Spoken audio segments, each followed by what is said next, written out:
Hi everyone, Drone Thinny Bone Tano here, the internet's busiest music nerd, and it's time for a review of the new Sunn record, Pyroclasts. This is a new record from the pioneering drone metal duo known as Sunn, a musical project that has been a defining force in the world of drone, doom, just drone music in general. Name something new and uncompromisingly heavy, and I'd argue Sunn has had some degree of impact on it. The duo had an unquestionably amazing run in the 2000s. Things have more or less settled down since then, but not completely, with Sunn dropping a bunch of collaborative releases, short-form records like Canon that weren't entirely made of new material. It wasn't until this year that the band actually dropped a brand new project of brand new material with Life Metal. This record also saw production from music legend Steve Albini and featured one of the richest, heaviest, and thickest sounds of any Sunn record so far. Aesthetically and compositionally, though, nothing entirely new for Sunn, though I understand the option for simplicity on this one given just how great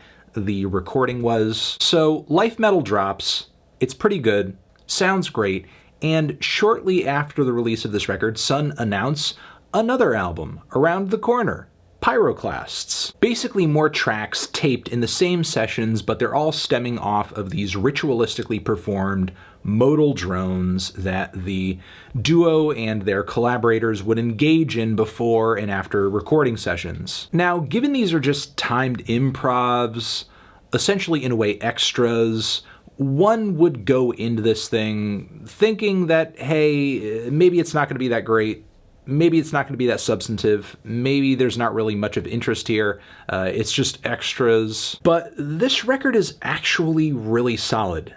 I will say that I enjoyed elements of this thing more than I did Life Metal. The biggest issue I have with Pyroclast, truly and honestly, is that it's kind of short at 44 minutes. It's a fraction of Life Metal's runtime, it's a fraction of the runtime of many classic Sunn records, but it still manages to be pretty engaging. Given the limitations of these improvisations and maybe the urgency as a result of that, I think all of the pieces on this record are a lot more dynamic and active than many of the endless soundscapes featured on Life Metal. Now, of course, these observations are really all within the context of Sunn's discography. Of course, your average listener who's never heard of Sunn before and has no idea what they do, most of their stuff probably sounds the same, and one track doesn't sound all that much more detailed than another. But as someone who's been listening to and enjoying and seeing Sunn live for a long time, I'm really digging this collection of tracks. I'm loving the intro cut, Frost Sea, with its bestial guitar tone and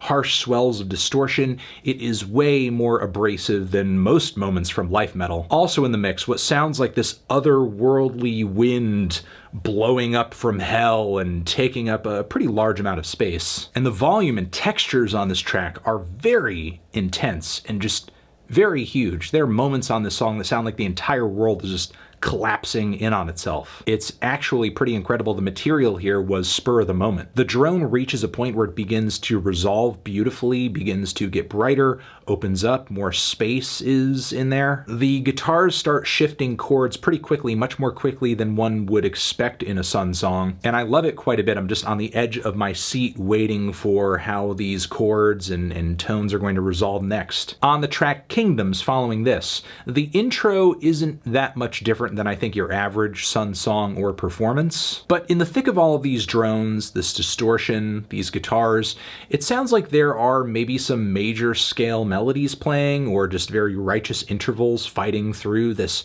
hellish haze. It brings a bit of brightness to Sunn's typically dark sound. The following track, which I hope I'm pronouncing correctly, is it AMPLIPHAEDIES? Either way, it sounds like the Greek god of amplification.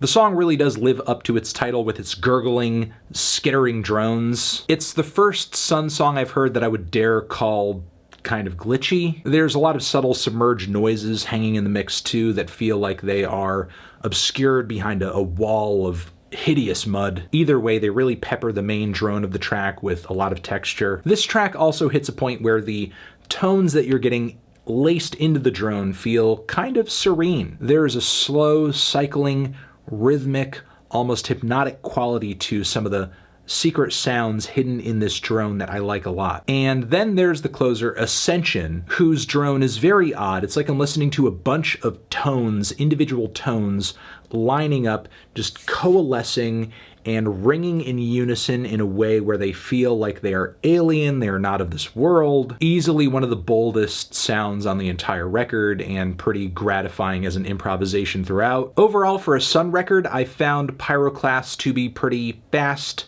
enjoyable, direct, not as major or as experimental as key records like Monoliths and Dimensions, or the collaboration with Boris, or Black One, but for me this one was anything but underwhelming. A pretty interesting concept that yielded a lot of very engaging results. Feeling a strong 7 to a light 8 on this one. Transition, have you given this album a listen? Did you love it? Did you hate it? What would you rate it? You're the best, you're the best. What should I review next?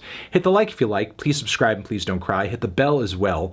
Over here next to my head is another video that you can check out. Hit that up or the link to subscribe to the channel. Anthony Fantano, Sunn, forever.